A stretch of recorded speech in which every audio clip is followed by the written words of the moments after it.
Hello everyone and welcome back to another Star Wars Galaxy Heroes video and to a brand new series. This is going to be my top 8 characters that are free to play friendly that I would be modding for speed in Grand Arena, which is going to apply to both 5v5 and 3v3. As it is free to play friendly, I'm not going to be including Galactic Legends in this list, as well as some of the other characters that might be further down the conquest line that some of the early to mid-game players might not actually have. So bear that in mind. Obviously, when we go through this list, I might have missed out some characters that might be quite important for speed, but I've just left them out just based on the fact that going off what is easier to farm and what earlier to mid-game players might actually have. So without further ado, obviously, if you do enjoy this video, a like and comment is always much appreciated. Obviously, let me know down in the comment section down below whether you enjoy me doing other content outside of the Grand Arena rounds that I normally upload. So make sure to hit that subscribe button if you want to see those as well. And let's just jump straight into it. So first up, in no particular order, we have Echo from Bad Batch. He's obviously a very good character for that team. He's kind of the staple character and actually to get the team working initially, because you do need a fast Echo in order to apply the dazing heal immunity at the beginning and strip buffs to obviously give your rest of your Bad Batch allies turn meter, because his Never Any Doubt ability does give 5% turn meter per buff dispelled at the beginning. This is why he's so good against Qui-Gon Jinn, because they'll all have foresight at the beginning. So in 3s, that's obviously 15% turn meter, and in 5s, that's 25%. So a huge amount of turn meter gain for the Bad Batch team, which obviously allows you to run circles around a lot of things, especially if they do tend to have starting buffs. You can even beat really fast teams like Sortie Droids. You won't necessarily start there, but obviously having a fast Echo will allow you to get and take control very quickly. And just to bear in mind, with Echo, you are probably going to want him around the 350 plus mark to get the best use out of him. If you can bump him up as high as possible without ruining the mods for your Galactic Legends. Obviously, Galactic Legends always take a higher priority for your best mods. I would obviously ideally recommend to get him 360 plus for those really well modded Qui-Gon Jinn teams, but 350 if your opponent doesn't have if you aren't coming up against great Qui-Gon Jinn teams, should be enough. But just to bear in mind as well for the Bad Batch team in general, just to mention quickly, tech is going to be needed at a reasonable speed. I do have him at 318. You can have him at 300 plus. This is just to quickly mention that he's going to gain 8 extra speed from being in a Bad Batch team, and obviously you just need him to be able to take the second term after Echo. So obviously don't have a super fast Echo and then tech not very fast, because that will not help you at all. So next up, we have Mara Jade. She is basically a staple of the Starkiller team, at the moment at least, with Emperor Palpatine lead. Having her fast and getting her going quickly is going to be super important for Starkiller teams to actually beat Galactic Legends and obviously the other S tier, A tier teams that we all know that Starkiller can beat.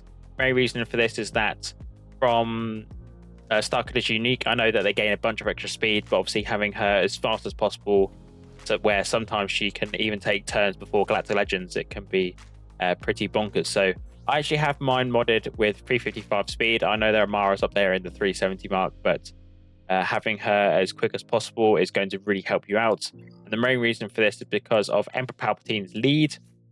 You are going to be gaining 20% turn meter per debuff you apply. So bearing in mind, all of Mara's abilities apply debuffs. That's going to be a lot of turn meter gain for your team, or just Palpatine in general, and obviously allows you to ramp up Starkiller, which makes beating Rey an absolute dream. So we do obviously have a daze, I believe, just daze on her basic, and then we have a tenacity down on her first AoE, and then we have a stagger and offense down and shocks and things on her second AoE. So lots of debuffs, obviously lots of turn meter applied, and hopefully lots of wins for your Starkiller team. And then we have Boosh. We all know how hard and how annoying Heart Cartel teams are at the moment, just in the fact that the animations are so slow and it just seems to take forever to actually take turns. So having Boosh in there just lobbing her grenades constantly is going to really help your team out. So obviously having a very fast Boosh is going to allow you to get more defensive holds, because Jabba is mainly a defensive character. So having her as fast as possible is going to be really helpful. 359 is what I have mine at. You can have around 340 mark plus. Just bearing in mind that literally all she's going to do is keep lobbing her grenades. You'll probably find that most people are using like SRK or JMK to counter your Jabba. So obviously the more nades she can throw and the more of her AoE triggering those grenades, obviously the more characters are going to die in the opposition. So that is obviously a very good way to amplify your Hotguard tail and hopefully get you more holds on defense. Next on the list, we have Cat. I'm and ahhing whether to actually put Cat on the list, but seeing as she was such an early conquest unit, I think a lot of you will already have her at 7-star and will be using her. And actually having a very fast Cat is going to be very beneficial for you. Obviously, if you do have a faster Cat and a JMK mirror, you can take JMK with R2 and Cat, obviously. Cat can pass the turn with her Shien ability over to R2, and then R2 can stealth JMK, and then that obviously saves you a character if you're obviously doing a mirror, because Cat will just leap JMK and that can't insta-kill a Galactic Legend. So having her that fast is obviously going to be very beneficial. And then like I was saying with Boosh, obviously Boosh is really annoying at the moment, so having a very fast Cat to obviously try and get round to getting your JMK to Ultima to ramping up that damage and things, it's obviously just going to be very beneficial if you do have a fast Cat yourself. So I actually have a 356 Cat.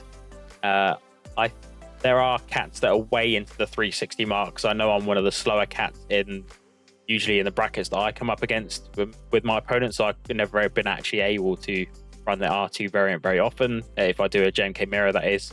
So just having her fast is obviously going to be very beneficial for either your JMK or Scoundrel team, so it really depends on where you actually use your Cat. And then we have the Mothman Gideon. Gideon is absolutely fantastic as a plug and play character. Most of the time we actually aren't actually using him with Empire or Imperial Troopers. He probably does have more use with Imperial Troopers than he does his Imperial Remnant. You can actually stick him with like a Veers team and things like that if you really wanted to, but most of the time, especially in threes, he is used in Gidme teams with Padme, and the main reason for that is because of his Control the Situation ability, which basically just removes everyone's turn meter, and allies gain then 25% turn meter, which then puts you ahead. So obviously having a very fast Moth to actually allow you to do that is obviously very beneficial. And luckily, because of his base speed, he's already very fast, so speed actually grants him quite a significant boost in speed. So you don't actually have to give him particularly great mods that are particularly like 25 plus. You can give like 20 plus and still get him at a decent speed. So my Moth is 365, which isn't actually tremendously fast, bearing in mind that he has 198 as a base speed. You can get to him a lot higher than that if you really wanted to. But obviously, put your better speed mods on some of the other characters I've already mentioned already, and then the like second tier speed mods could go on Moth, as long as he's somewhat fast that he can outrun the TLS teams and things like that, where Gidme, especially in 3v3, is very good. And then obviously with Imperial Troopers, you are going to have a very fast team anyway, normally because of Piet, who is spoiler, another person on this list. Might as well talk about him next, seeing as I already ruined the surprise. Piet is on my list next. Obviously, having a fast Piet with Imperial Troopers for your Dark Trooper to start punching is going to be really important. Bearing in mind that, like with Moth, if you do use him in an Imperial Troopers team with Veers, you're going to be gaining an extra 20 speed. I think from Veers' lead, it could be his unique. It's one of those abilities, but he definitely gains 20 speed. So a 349 Veers is technically a 369 Veers, Piet even. So that's obviously going to be very fast and able to outspeed a lot of teams. And that should allow your Dark Trooper to get going and punching out the team. There's not really much to it. Obviously, the first ability you use was Imperial Ambition, which gives a lot of nice stuff to your team and Dark Trooper in particular. And then you just go punch, punch, punch, and things die after that. Keeping it dark side, next up on the list is Darth Revan. He's kind of fallen out of failure as a lead with Malgus coming out, but I do kind of feel with the lot of Sith attention that we're getting in the game that we might see a nice split between Darth Revan and Malgus teams that could potentially come back in the Grand Arena format. I know a lot of people are doing that already. My Sith hasn't been particularly well developed, but obviously now with Leviathan coming out and him going to be a fleet commander with a Relic 9 investment, obviously it does make sense to get him as fast as possible, literally just because of this insanity, where if you can target the leader and do this, you'll just fear everyone, and that just stops everyone doing anything, basically. So Darth Revan, even under like a Malgus lead, is still very good and important to have very fast, so you could do that leap from the beginning. So I actually have my Darth Revan at 353. This is probably one of the fastest Revans I think probably in my guild. I don't know how fast everyone else's Revens are, but I know around the 340, 330 plus mark is a good range to aim for. You can try and get the best primaries for the characters. Obviously, don't worry too much. Most of the time, you just need speed. So as you can see, I do have a potency cross on my Darth Revan, but obviously I just wanted that for the speed, just so it can start being a nuisance from the beginning. So might see more from Darth Revan in the lead stop, who knows? But obviously very good under Amalgam's lead on defense to kill lots of teams that your enemies might throw up against you. So last on the list, we have Zam. This is, bearing in mind, I'm doing this as if you do have the Omicron. If you don't have the Omicron with Zam, you will not need to make her fast. I do actually have 2 honorable mentions that I'm going to mention after this that might need your speed sets more than obviously Zam. But if you do have Zam Omicron, it's obviously very good for bounty hunters in particular, because she will share her speed with the rest of the team. So bearing in mind, Zam gains 5% speed for each other bounty hunter ally, and then other bounty hunter allies will then gain 20% of her current speed until the first time she is defeated, as well as the other stats as well.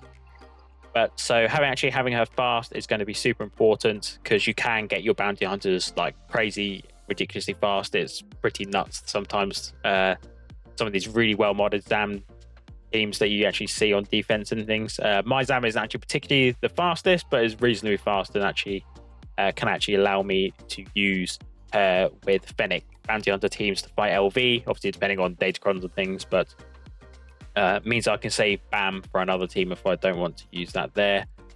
So I do actually have my modded for 333, 150 speed set, so isn't actually particularly great in terms of the speeds on this mod set. So, but 330 plus is obviously ideal. You probably go a bit slower, bearing in mind that 20% of that is going to be a huge difference for your team. And that's not even taking into account the extra 5% speed that she's gaining for other allies. So in 3, she's not as impactful. She'll only gain 10% speed. But obviously in 5, she gains an extra 20% speed because it's 5% per ally. I don't know if it actually includes herself. Don't have to let me down in the comments whether it includes herself, because obviously it's great if it does, because that's extra speed. So having her fast is just going to be super helpful for bounty hunter teams, whether you want to use them on offense or defense. Now we have my 2 honorable mentions. The first one being Resistance Hero Finn. Unfortunately, because of Ben and things, and just Rey being a very good utility character and that she works with a lot of characters in the game, the Resistance Hero brothers, Finn and Poe, have kind of fallen out of favor of being used with Resistance, but have kind of come back into the light with Finn and Zori. So it's the reason why Finn isn't in the top 8, in the fact that I'm actually talking about Finn in particular for a Zori team with regular Finn and his Zeta lead, of course. So obviously having a fast Finn is going to allow your Finn to get out first and then pass the turn over to Zori, and then you can just start the turn meter train, the pain train, I suppose, and get things going by inflicting all those explosives, especially if you do have Zori Omicron. It's obviously very particular on Zori, and my Finn is 340, bearing in mind that Zori's unique will actually give 35 speed if you have equal allies or less than your opponent. So that is actually technically a 375 Finn, which obviously allows me to outspeed a lot of A, B tier teams that Zori is currently beating at the moment. So a very good investment if you do have Zori and her Omicron and at Red X levels, and obviously have Rey as well, because you'll have Finn at Red X 5. This obviously is a very good investment for some speed mods if you do happen to have some left over.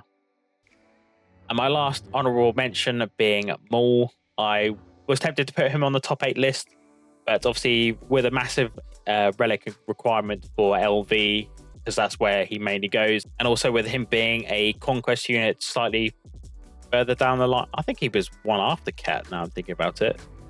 That was the first one, then we had Razor Crest. Was it Maul after that? But I know obviously Maul is going to be a very good character under LV, or if you do happen to have Mandos, you can put it in with them. So having a very fast Maul to just be annoying, obviously getting up to those 5 stacks of anguish to then do his Seething Rage ability and knock people out can be really annoying. A really fast Maul with lots of protection and offense can knock out bounty hunter teams with your LV, which is where he's mainly being used. So I do actually have mine with 328 speed, and this is bearing in mind that this isn't even a speed set. I do actually have mine modded for some offense, obviously, to, like I mentioned, just knock people out when we get to 5 stacks. And that is going to be the end of this video. I do hope you have enjoyed this slightly different video to usual. Obviously, if you have, a like is, like I mentioned, is always much appreciated. But anyway, thank you very much for watching, and I shall catch you in the next one.